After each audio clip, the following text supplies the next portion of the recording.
surat 2 ayat 222 bahwa Allah jatuh cinta kepada orang yang berulang-ulang tobat dan orang yang suka bersuci. Kalau Allah Ta'ala ayat kedua mengenai keutamaan atau pahala berwudu. Wudu dalam bahasa Arab itu artinya membersihkan atau mencahayai anggota tertentu. Karena wudu bisa juga berarti dia berarti cahaya.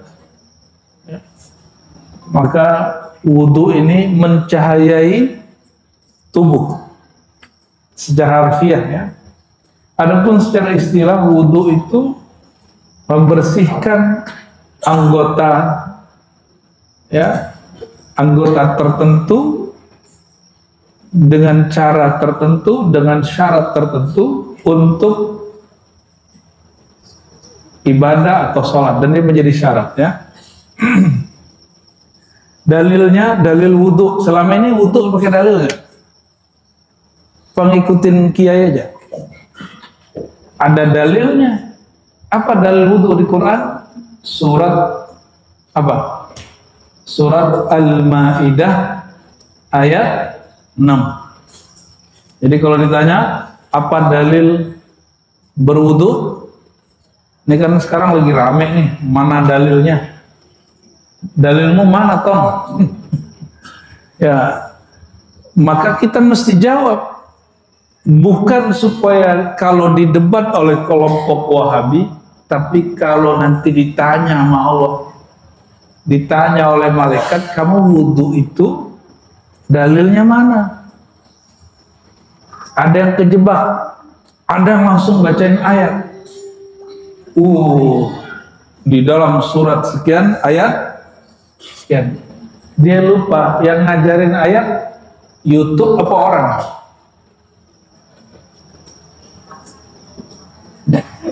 Yang mengajarkan ilmu kitab itu sendiri ngomong atau ada yang ngajarinnya? Jadi dalil itu sebenarnya orang itu atau buku? Mana yang dalil? Hah? Coba buku bawa pulang, bisa ngomong nggak dia? Coba gini-gini nih, jadi isi mah. Masuk nggak isinya? Nggak masuk. Berarti dalil secara hakikat siapa? Orang yang ngajarin itu. Maka kalau orang belajar adab ilmu, dia tahu kalau ditanya dalil, pertanyaan jawabannya adalah gurunya, dari gurunya sampai kepada sang maha guru Nabi Muhammad SAW. Itulah dalil yang sebenarnya dalil. Kalau ini rekaman dalil. Di zaman Nabi ada kitab begini ya. Jadi sahabat kalau ditanya, kamu kenapa? Apa dalil kamu sholat sembahyang? Habis Sahih Bukhari nomor sekian. Bukharinya belum lahir. Bukhari itu baru lahir 194 Hijriah. Sahabat gak mungkin dong berdalil dengan kitab Sahih Bukhari. Ya. Nah ini jebakan syaitan kepada orang yang ngaji ilmu hari ini sehingga dia nggak beradab kepada gurunya, nggak beradab ke guru, ujungnya nanti nggak beradab kepada Nabi Muhammad SAW. Jadi guru itu nggak dihargai karena dia seorang guru semata, tapi karena dia mewarisi tugas Nabi Muhammad SAW. Dan guru nggak perlu dihormati juga, dia nggak harus penghormatan Bapak Ibu.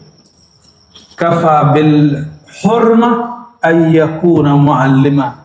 Cukuplah seorang mu'allim itu terhormat karena dia sebagai pewaris Nabi Muhammad sallallahu alaihi wasallam, ya. Ayat ke-6 surat Al-Maidah. Al-Maidah itu surat ke-5, ya.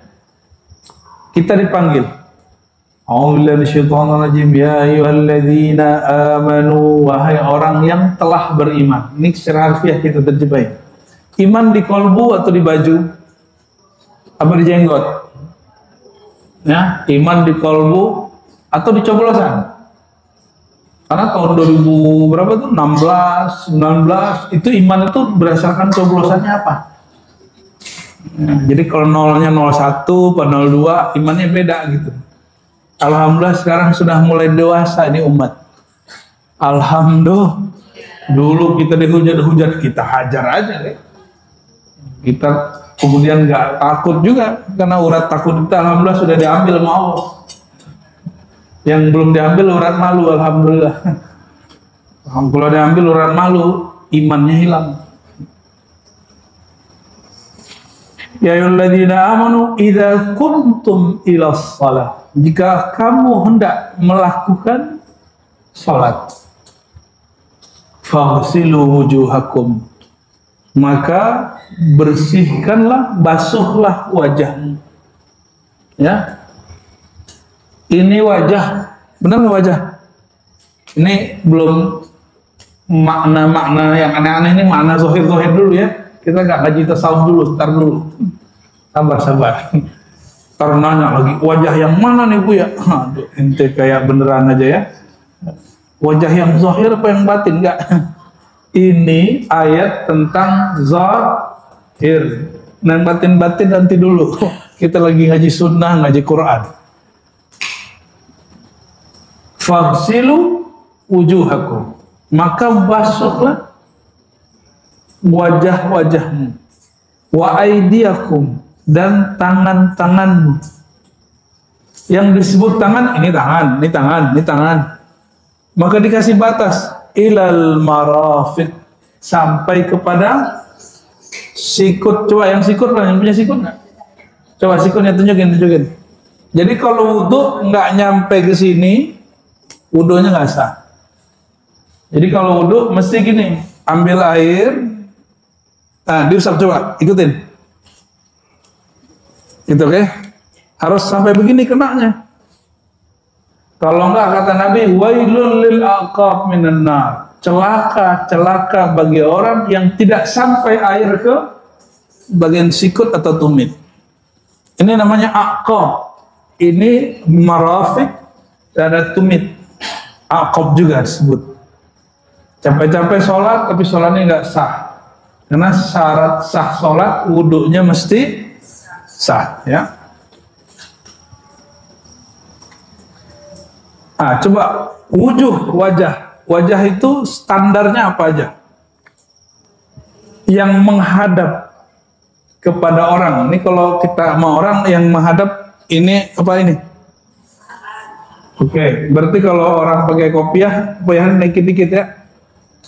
Jangan kemudian begitu masuk gitu. Harus dinaikin dikit. Terus diusap. Cara ngusapnya nggak disebutkan. Boleh begini, boleh begini, boleh begini, boleh begini, terserah lah ya. Cuma kalau bertanya kepada orang yang mengerti, yang afdol itu dari disebar. Ya, begini ya. Nah, cuma itu bagian daripada hikmah-hikmah, ya. Jangan kalau hal ini tidak dipastikan, jangan dipasti-pastiin. Kalau ini bebas, maka kita boleh lakukan banyak gaya. Boleh satu tangan nggak? Boleh juga ya.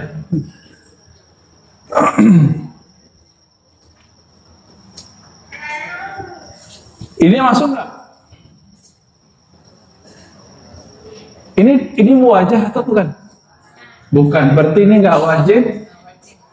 Nggak wajib. Coba, Bapak punya jenggot? Ini masih wajah nggak? Masih wajib kena. Yang kena bukan jenggotnya, bawah jenggotnya, akarnya. Yang nggak punya jenggot ya salam. Udah ngaji sunnah mana sekian tahun, belum punya jenggot walaupun dikit ya salam. Ibu-ibu yang ngelarang ya. Ibu-ibu ngelarang suami pakai jenggot. Kayak kambing. Berani bilang ustadznya kayak kambing. Emang aneh kayak kambing. Gantengan kita mama artis kali. Artis kambing. Allahumma sholli ala Sayyidina Muhammad. Orang yang ganteng itu, yang tampan itu yang ngamalin sunnah.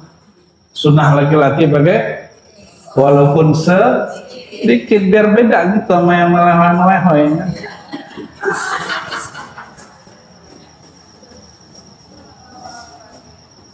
Wamsahu biru'usikum wa arjulakum, dan usaplah kepalamu. Nah, cara ngusap kepala gimana? Gitu. Bisa begini. Gitu ya. Jadi 2 kali. Ke belakang, terus maju. Boleh diulang 3 kali, boleh sekali. Jadi ini ada yang salah paham. Imam Sufyan ibn Uyainah ngasih unjuk begitu, dikira oleh orang nggak boleh lebih dari sekali. Itu dibantah oleh Imam Syafi'i. Apa kata Imam Syafi'i? Itu orang nggak ngerti. Yang mengatakan itu batasan. Karena Nabi dalam hadis dikatakan kadang berwudu marratan sekali, kadang marratain 2 kali, kadang salasan, dan hadisnya sahih. Terus yang mengatakan sekali aja ke depan, sekali ke belakang, orang nggak mengerti bahwa ilmu ini luas, bukan untuk dibatas-batasi. Ya, ada buku orang nulis 500 bid'ah, salah satunya ngusap kepala 3 kali, ya salam. Dia nggak sadar dia sedang membid'ahkan imam-imam yang jauh lebih paham daripada dia. Kalau ibu-ibu gimana caranya? Kalau lagi di rumah caranya kayak barusannya. Kalau lagi di atin gimana caranya? Gitu ya. Enak. Boleh. Kalau nggak punya rambut, itu jelas kepala itu tempat tumbuhnya rambutnya. Tapi rambut itu bagian dari kepala. Maka Imam Syafi'i mengartikan kepala itu boleh 3 bagian rambut, bukan si rambutnya. 3 bagian tempat tumbuhnya, bukan rambutnya. Ya. Nah, kalau pakai serbannya eman dicopot, itu boleh wudhunya begini. Jadi kepalanya begini. Nah, keren kan itu ya. Ya, cuma kan sunnah ngamalin serbannya kan belum. Ya, takut disebut pakai ban Vespa ya antum ya. Padahal pakai sunnah serban itu luar biasa. Insya Allah kita di time-time tertentu kayak maulid, kami pakai serban. Ya, cuma khawatir aja ntar disebut orang lagi ahwal. Wah, kayaknya lagi mabuk nih katanya. Kawan saya baru hijrah pakai serban, dia punya kambing nyabit rumput pakai serban. Alhamdulillah.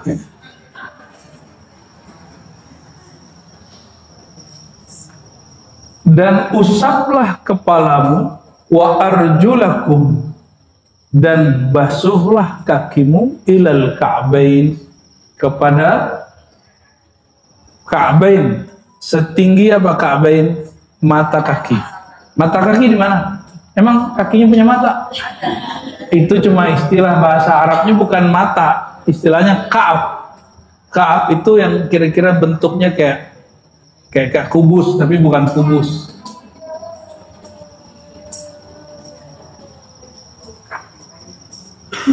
Jadi mesti kena tumit belakang dan juga mesti sampai mata kaki. Wa in kuntum junuban, kalau kamu sedang junub. Junub itu bisa karena mimpi, bisa karena melakukan hubungan badannya. Fattahharu. Ini mata sudah mulai harus kasih kacamata kayaknya nih. Maka bersucilah. Maksudnya maka tetaplah melakukan toharah ya. Kalau junub toharahnya gimana? Maka taharah besar. Gimana caranya? Mengalirkan air ke seluruh tubuh. Apa yang membedakan mandi biasa dengan mandi junub? Bedanya di niat dan mengalirkan seluruh air ke seluruh tubuh, ya. Nggak mesti 2 baskom, yang penting kena ke seluruh tubuh. Ibu-ibu yang rambutnya panjang tidak usah kemudian diurai. Yang mesti kena itu tempat tumbuhnya rambut, ya, kulit kepala, itu yang junub. Kalau rambutnya nggak junub, rambut, kuku hukumnya sama. Jadi kalau yang rontok lagi haid tuh nggak mesti juga diambil terus mandiin gitu ya. Ada sih ulama ngomong begitu, cuma itu kalam la yu'tabar, kalimat yang dhaif, tidak dianggap dalam ilmu fikih yang ma'thur dari guru-guru kita.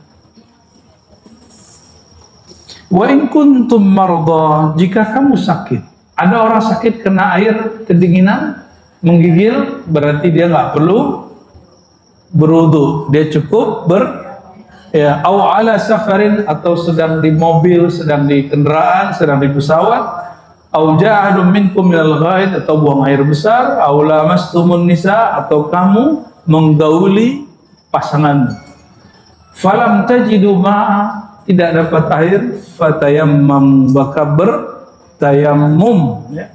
Tayammum itu bersuci secara hukum dengan apa?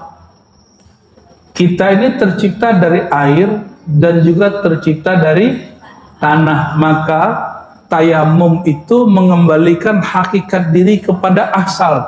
Kalau ada air, kata Allah Ta'ala, kami ciptakan segala sesuatu daripada air. Wa ja'alna minal ma'i kulla syai' hayy, segala sesuatu kami ciptakan dari air yang hidup. Tapi Allah khususkan, inni khaliqun basaran min tin, aku ciptakan manusia dari tanah. Ini rahasianya kenapa bertayamum boleh dengan debu, boleh dengan tanah. Tapi coba perhatiin, tanda kalau kita bukan mau bedakin muka pakai lumpur, bukan. Jadi cara tayamum gimana? Kita teplok itu, ya, cari yang nggak lengket-lengket ya. Jadi mungkin yang di sini debu-debunya. Ini kan karena makanan. Nanti malah yang lengket apa? Ya, cari yang ada debunya, yang ada turapnya. Ya, ditepuk begitu sehingga lengket. Lalu diapain? Tandanya kita bukan mau mindahin debu atau tanah ke muka, justru diginiin lagi. Ternyata intinya di tangan ini. Ya. Karena tangan itu simbol daripada kepasrahan, patuh nenggani orang. Maka dia ambil tangannya ke debu, terus tangannya gini. Jadi cara wudhu, cara tamum yang benar, langsung begini, enggak, nambah bedak tuh namanya. Jadi yang tepat gimana? Ambil, diusap dulu, baru apa kata Allah Ta'ala? Famsahu biwujuhikum, maka usaplah, bukan basuhlah. Usaplah wajahmu, wa aydiyakum minhu, dan tanganmu minhu, sebagiannya. Bukan semuanya, nggak mesti sampai ke. Oleh karena itu, sebagian guru-guru kami membolehkan, ya, begini aja cukup. Ada juga yang mesti sampai ke, kalimatnya pakai minhu kok, sebagian dari tangan. Ini nggak mesti semua, kan cuma hukumnya. Jadi apa rahasianya? Tayamum kembali kepada asal diri, yaitu tanah, ya. Yuridullah ma yuridullah liyaj'ala 'alaikum min haraj. Allah tidak menginginkan kamu itu merasa kepayahan. Jadi kalau ada ustadz bikin sulit jamaah, dia sedang melanggar ayat ini. Yang ada, Allah itu konulurin syariat, itu justru kemudahan, kebaikan bagi kita. Kalau lagi gabut, wudhu aja, pikirannya langsung tenang. Karena yang bikin tenang itu tidak hanya airnya, tapi usapan itu bikin kita tenang. Ya, kalau belum ada yang ngusap-ngusap, wudhu aja banyak-banyak.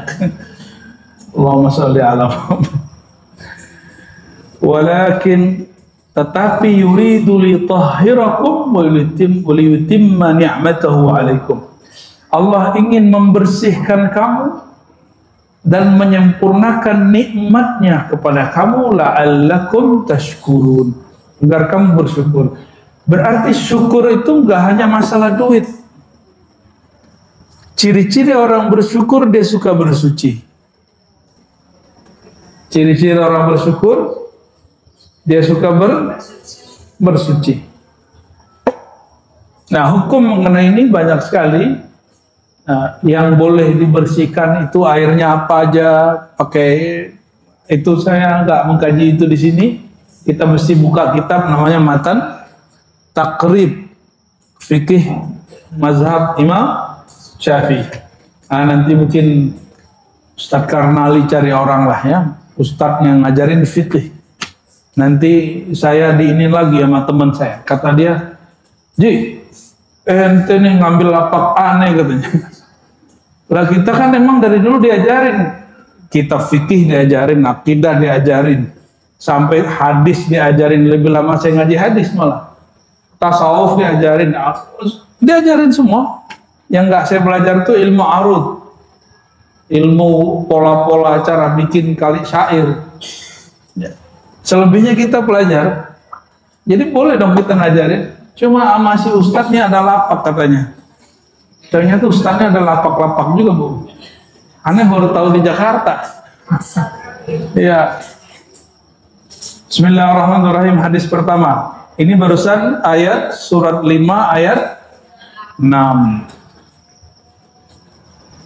An Sayyidina Abi Hurairah, dari Abu Hurairah radhiyallahu ta'ala anhu, anna Rasulullah sallallahu alaihi wasallam qala, ya, kalau disebut Rasulullah sallallahu, anna Rasulullah sallallahu alaihi wasallam qala, bersabda, idza tawadda'a al-'abdu, jika seorang hamba berwudu. Ini hamba bukan? Yang hadir pagi ini hamba? Jika seorang hamba berwudu, dan hamba itu seorang muslim atau mukmin, faghasala wajhah, lalu dia membasuh wajahnya, kharaja min wajhi kullu khati'ah, maka lunturlah semua dosa dari wajahnya. Ajaibnya. Jadi yang luntur tidak hanya bedaknya, tapi juga dosanya. Jangan ketawa, Bu, ini sahih ini. Jadi yang luntur nggak hanya bedaknya, yang luntur adalah ya dosa di mukanya. Apa aja? Mata, mulut, hidung ada dosanya nggak?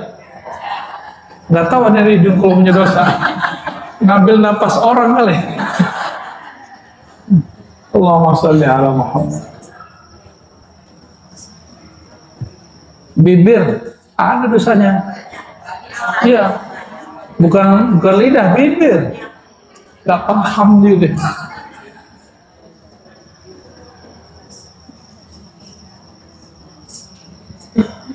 Nazara ilaiha bi'ainai ma'al ma' atau ma'akhir qatril ma', ya.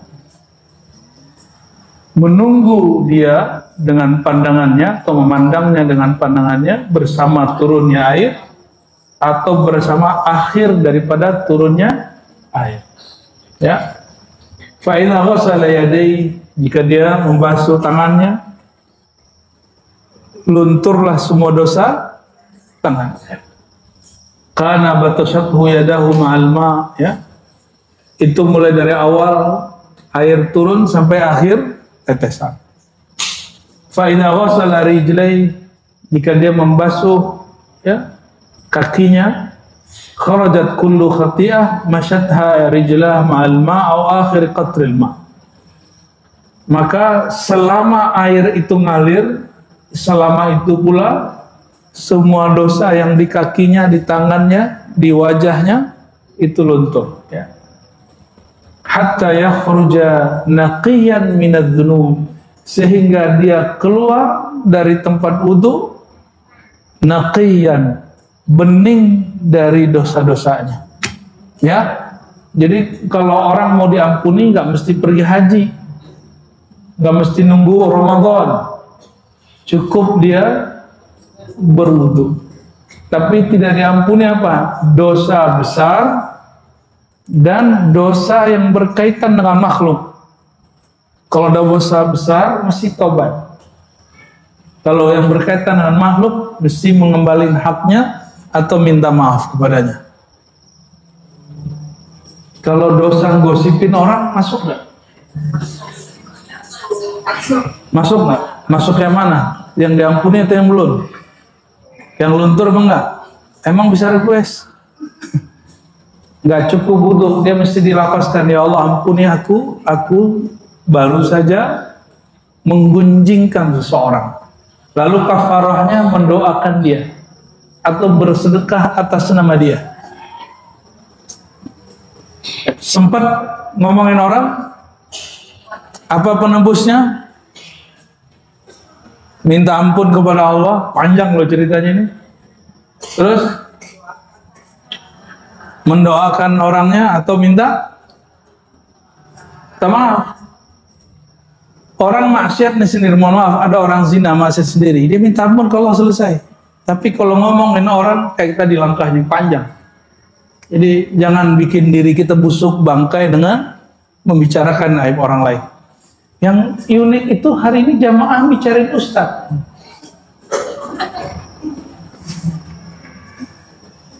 Ustaz Karnali kali ngomongin.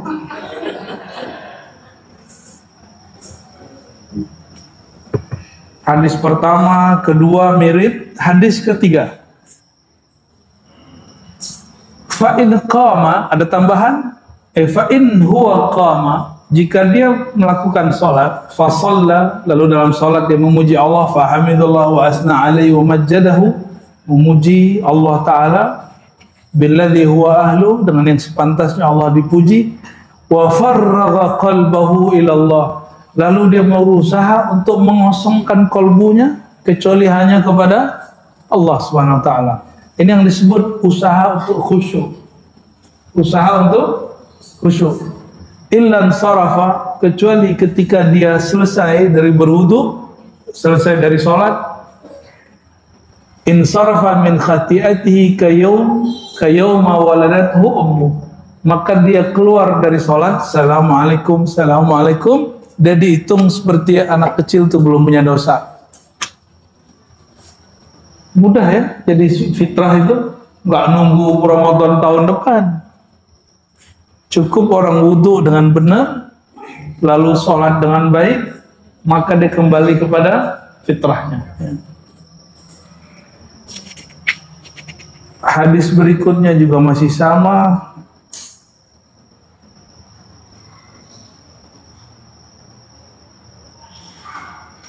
Nah, kalau di hadis yang 3, 4, 5, 6, ya 6 ada tambahan, wa kanat masyuhu wa kanat salatu wa masyuhu ilal masjidi nafilah. Salatnya dan jalannya ke masjid, salat dan jalan kita ke masjid. Orang kalau lagi jalan salat nggak? Lagi jalan salat nggak? Emang salat bu? Wah, ganggu bu. Orang lagi jalan, lagi nyetir, naik angkot, naik Grab, naik Gojek, itu orang bisa sholat nggak? Sholat sunat bisa, tapi itu dihitung dia lagi sholat. Ya. Nafilah, dihitung dia sedang beribadah sholat sunnah. Jadi kalau ibu nih jalan, ibu tinggal di mana bu? Tinggal di mana? Masih di bumi kan? Kirain planet mana gitu. Kata orang ada planet paling panas, itu Bekasi. Wa kharrajal Bazzar bi isnadin hasan. Imam Bazzar meriwayatkan dengan sanad yang hasan dari Humran atau Himran, ya. Qala da'a Utsman, biwudu'in wa huwa yuridul khuruj fi lailatin baridah faji'tuhu bima'in faghassala wajhahu wa yadayhi faqultu hasbuka wal laila shadidal bar faqala sami'tu Rasulullah yaqul la yasbughu 'abdul wudu'a illa ghufira lahu ma taqaddama min dhanbihi wa ma ta'akhkhar. Tidaklah seseorang, kata Nabi SAW, membaguskan wudunya bukan lama-lama. Membaguskan wudu bukan melama-lamakan wudu. Beda nggak? Membaguskan wudu itu kolbunya, badannya seirama. Ya. Jadi kalau ingin sholat khusyuk, mulailah ingat Allah sedang berwudu. Maka dikatakan dalam hadis Nabi Imam Tirmizi, la wudu'a liman lam yadhkur ismallah alaih. Tidak sempurna wudu seseorang jika dia tidak menyebut, tidak mengingat Allah di dalam wudu. Jadi kalau ingin sholatnya benar, mulai ingat Allahnya dilatih sejak di mana ingat Allahnya di qalbu, ya. Maka orang begitu ghufira lahu, diampuni dosanya yang terdahulu, ma taqaddama min dzambihi wa ma ta'akhkhar. Sering dengar hadis begini kan Ramadan ya. Man shoma ramadhana imanan wa ihtisaban ghufira lahu ma taqaddama min dzambihi. Di sini ditambahin wa ma ta'akhkhar, dan dosa yang akan datang. Tuh, ngeri nih kalimatnya. Ya.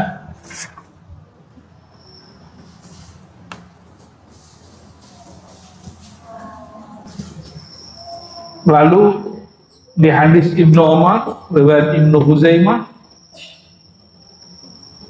para sahabat datang kepada Rasulullah SAW bertanya tentang Islam, lalu dijawablah dengan rukun Islam. Tapi ditambahin di situ, taghtasilu minal janabah, mandi junub, wa tutimmal wudu, dan menyempurnakan wudu. Apa kata sahabat yang datang ini?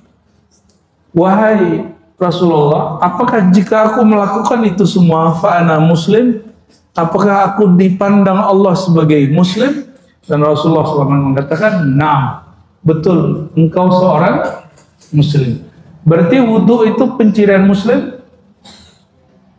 Wudu pencirian muslim di sisi Allah, bukan di sisi makhluk.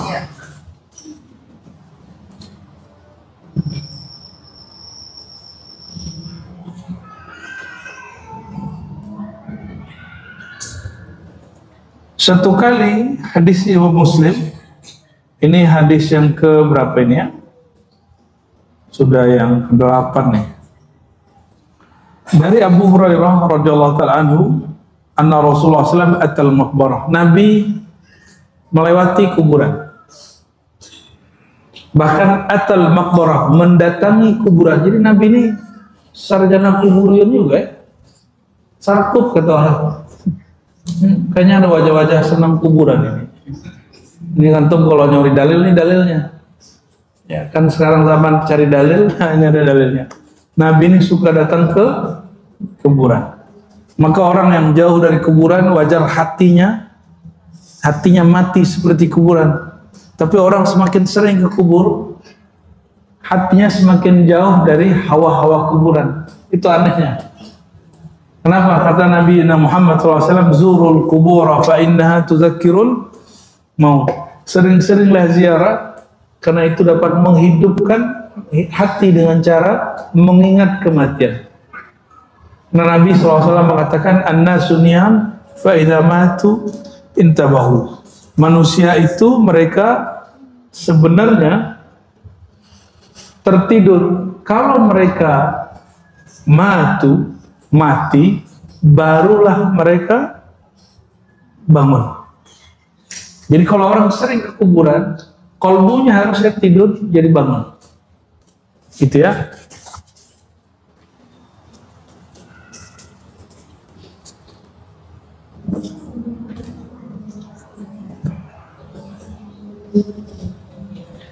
Lalu Nabi kalau lewat kubur, Nabi ngapain? Selfie. Kayak antum selfie ya, ziarah ke Habib Fulan nih gitu. Ada orang selfie di kubur, itu aneh itu. Nabi kalau masuk kuburan maka beliau baca salam. Assalamualaikum dara qaumin mu'minin, atau ya ahlal kubur. Kita baca salam kepada orang yang ada di dalam atau bukan? Berarti ada orang nggak di dalam kubur tuh? Cuma alamnya bukan di dalam tanah itu, tapi di alam yang disebut alamul barzakh. Ya. Jadi Nabi ini bukan orang gila. Nabi baca salam berarti ada orang di situ. Ya. Salam atas kalian wahai orang yang beriman. Oleh karenanya dimakruhkan, bahkan haram kata sebagian ulama, mencampurkan kuburan muslim dengan non muslim karena berisik. Ya, bagi mereka itu berisik. Tetangga berisik gimana? Tetangga yang tengkar terus disiksa terus kedengeran, itu terganggu gitu ya. Wa inna insyaallah bikum lahikun. Kami insya Allah akan menyusul kalian. Ini kalimat begini takut nggak? Kok takut? Ini Rasulullah yang ngajarin kok. Jadi sering-sering ke kuburan jangan hanya baca Assalamualaikum ya al-kubur. Ada tambahannya. Wa inna bikum insya Allah lahikun. Insya Allah kami pun akan nyusul masuk ke dalam kubur. Ini kalimat langsung membuang cinta dunia kita. Ini cinta-cinta dunia langsung kekikis. Ingat mati lagi, ya, nggak tamak lagi urusan duniawi. Lalu kalimat ini selesai, Nabi berkalam dengan kalam yang di luar kuburan. Apa kata beliau? Wadidtu an qad ra'ayna ikhwanana. Aku berharap, aku rindu. Nah, wadidtu, aku suka, aku rindu berjumpa dengan saudara-saudaraku. Nabi lagi ngomong di kuburan nih. Para sahabat bertanya, awalasna ikhwananka ya Rasulullah? Bukankah kami ini adalah saudara engkau wahai Rasulullah? Lalu Rasulullah SAW mengatakan, antum ashabi, kalian ini sahabatku. Ya. Wa ikhwanuna alladzina lam ya'tu ba'du. Saudara kita dan saudara kalian juga orang generasi berikut yang belum lahir. Jadi belum lahir disebut saudara, berarti udah ada belum? Hah? Belum lahir udah disebut saudara, berarti sudah ada belum? Di mana adanya? Di alam? Di alam ruh. Nabi ini Abu Ruh, bapaknya Ruh, udah ngeliat ini orang nih mau lahir nih, tapi bukan di zaman kita. Maka beliau mengatakan, saudara kamu, saudaraku, saudara kita, dia belum lahir. Dan kalau nggak ngerti ma'rifatun Nabi SAW, orang akan mengira Nabi ini gila. Padahal ini bukan gila, ini benar. Lalu beliau mengatakan, mereka berkata pada sahabat, kaifa ta'rif man lam ya'ti ba'du min ummatika ya Rasulullah? Wahai baginda, bagaimana cara engkau mengenal saudaramu yang belum lahir? Kalau kami kan udah kenal nih. Yang belum lahir, kok engkau bisa kenal itu saudaramu? Apa jawaban Nabi Muhammad SAW? Ara'aita law anna rajulan lahu khailun ghurrun muhajjala baina dhahrai khailin duhmin buhmin ala ya'rifu khailah. Kalau kalian punya ibu, punya kucing, punya kambing, punya apa? Kucing. Kucing kita sama-sama warnanya kuning atau merah. Kuning, orange. Bedanya sama kucing tetangga, tahu nggak? Kok bisa tahu? Kan sama. Oh, kalau di kampung lucu, ayam. Ayam, saya punya ayam mirip ayam tetangga, tapi saya tahu ini ayam aku ini ya. Ketahuan dari mananya gitu. Kalau Nabi ngasih contohnya lebih keren. Apa kata Rasulullah SAW? Kalau kalian punya onta atau punya kuda, kudanya warnanya hitam. Tapi ada satu tanda, hanya kalian yang mengerti bahwa itu kuda kalian. Nabi kasihnya lebih high class, ya, kuda. Kenapa? Karena ada satu tanda di bagian jidat. Jadi kuda itu kan di bagian sininya kadang-kadang ada semuanya hitam kecuali bagian jidatnya itu. Disebut ghurrun muhajjalah, tanda putih. Baina dhahrai khail, atau tanda putih di punggungnya.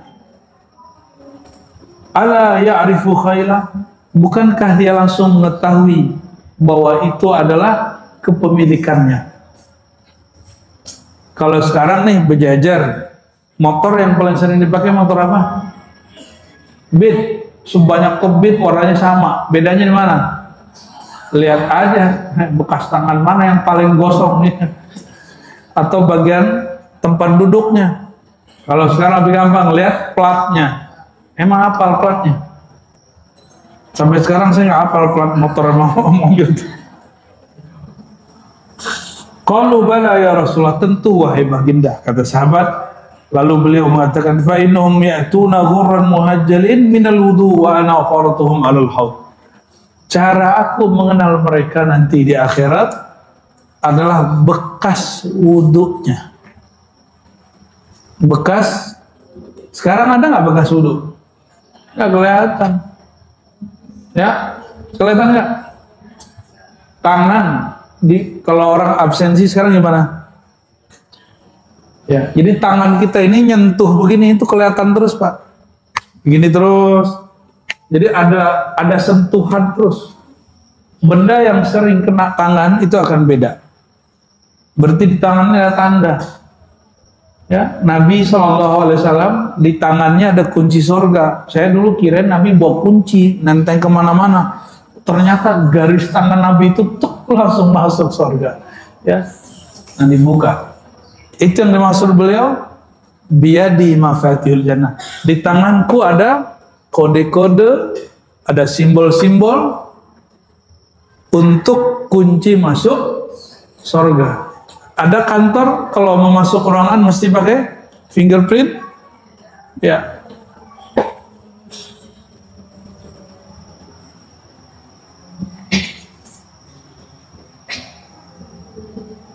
Lalu kata Imam Ad-Dimyati,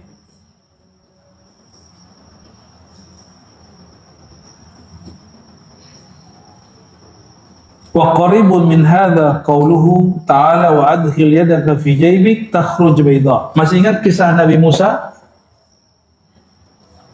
Ya, apa kata Allah? Hai Musa, masukkan tanganmu ke dalam jaibmu. Jaib itu dalam bahasa Arab sesuatu yang tersembunyi atau lipatan. Kalau di baju namanya saku. Kalau di badan itu yang bagian terlipat. Berarti bacalah sendiri. Jadi orang menafsirkan ayat ini, ada yang mengatakan begini terus dikeluarin, ada yang di saku. Yang lebih sahih yang jaib. Kenapa? Yang mulia itu bukan saku Nabi Musa, tapi ketek Nabi Musa. Ya, dimasukin, pas dikeluarkan, takhruj bayda. Tangannya bercahaya, bersinar. Bayda itu sinar putih. Itu dari mana cahayanya? Dari tubuh yang ada nur Muhammad SAW di tubuh Sayyidina Musa. Semua qala min ghairi su'in, cahayanya tidak menyilaukan. Dia cahaya tapi tidak bikin kita silau. Ya.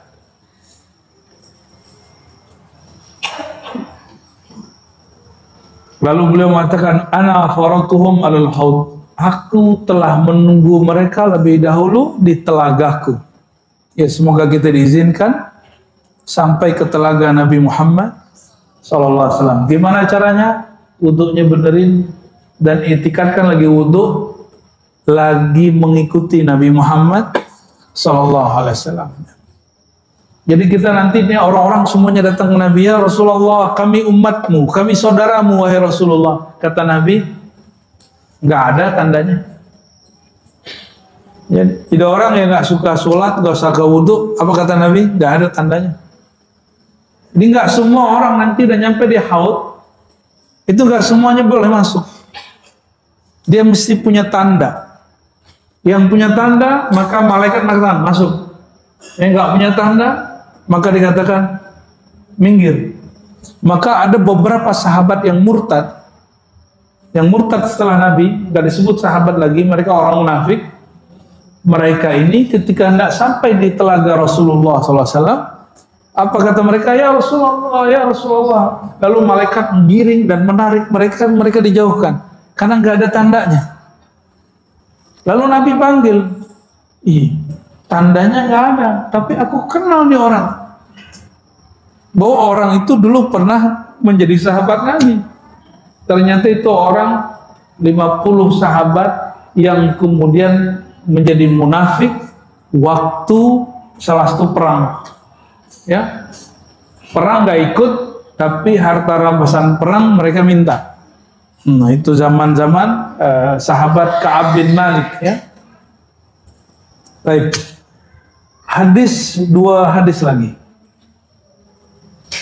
Inna ummati yud'auna yawmal qiyamah ghurran muhajjalin. Umatku dipanggil, dikenal pada hari kiamat dengan satu hal, yaitu ghurran muhajjalin, cahaya sinar pada bekas wudu, min atharil wudu, karena bekas berwudu. Ada yang punya cincin nggak? Cincin itu kalau sering diginiin sama jari aja, dia beda loh warnanya. Benar nggak? Betul nggak? Atau kita punya, nah ibu ini punya sendok dari kayu nggak? Itu sendok kayu kalau sering dipakai itu beda, bentuknya lebih bagus. Dia lebih mengkilat, nggak perlu dikasih cat. Ya. Jadi tubuh orang-orang yang, nah ini supaya paham aja. Kayu sering dipegang, maka dia mengkilat. Maksud saya menyebutkan ini, nanti wajah-wajah orang yang suka wudhu itu mengkilat, tubuhnya mengkilat. Maka Abu Hurairah ketika berwudhu, dia nggak memboros air, tapi usapan airnya dia sampaikan ke atas. Apa kata dia? Aku ingin lebih mudah dikenal Rasulullah SAW. Jangan guyur sampai ke atas, itu membazir, teman syaitan. Mengusapnya sampai ke, membasuhnya sampai ke atas, airnya sama. Ya. Man istata'a minkum ayyutila ghurratahu falyaf'al. Siapa yang sanggup memanjangkan tanda kilat itu, mengkilat itu, maka lakukan. Ini diriwayatkan oleh Abu Hurairah dan dia pengamalnya. Ya. Jadi kalau Bapak Ibu ini untuk kepala cuma gitu doang, ya segitu doang. Jadi kalau di rumah wudhunya mesti nah ini bagus juga untuk ya. Coba kamu giniin kepala setiap hari 40 kali. Baca surat An-Nur ayat 35. Saya cobain Pak, bener. Entah kena itu, entah kena An-Nurnya. Hafalan kita jadi di atas rata-rata. Alhamdulillah, cocok logi yang pas. Wa anhu, dan diriwayatkan juga radhiyallahu ta'ala anhu qala sami'tu khalili, kata Abu Hurairah, aku mendengar kekasihku berkata, tablughul hilyatu minal mu'min haitsu yablughul wudu. Tablughu, akan sampai, al-hilyah, hilyah itu pakaian sutra yang nanti diberikan di surga. Ya, disebut apa? Hilyah. Yang senang pakai sutra cowok apa cewek? Ya, benar Bu. Sutra itu adem nggak? Mahal apa murah? Coba kalau batiknya dari sutra berapa duit? Hah? Ah, itu mah masih campur-campuran Bu, 1 juta 2 juta. Ya, di atas di atas itu harganya. Hilyah. Nah, Tablughul hilyah minal mu'min, nanti pakaian sutra yang Allah berikan kepada orang mukmin di surga, ya, akan sampai pada bagian di mana dia berwudu. Haitsu yablughul wudu, sehingga sampai kepada anggota wudu. Rawahu Muslim. Nah, kalau di riwayat yang lain Ibnu Khuzaimah, tablughu mawadhi'al wudu, sampai kepada anggota wudu, ya. Lalu hadis berikut sedikit lagi sebelum ada tanya jawab, Ustaz? Ada ya? Kita sampai jam berapa? Masih panjang deh. Ini kecepatan berarti. Ntar minum dulu ya.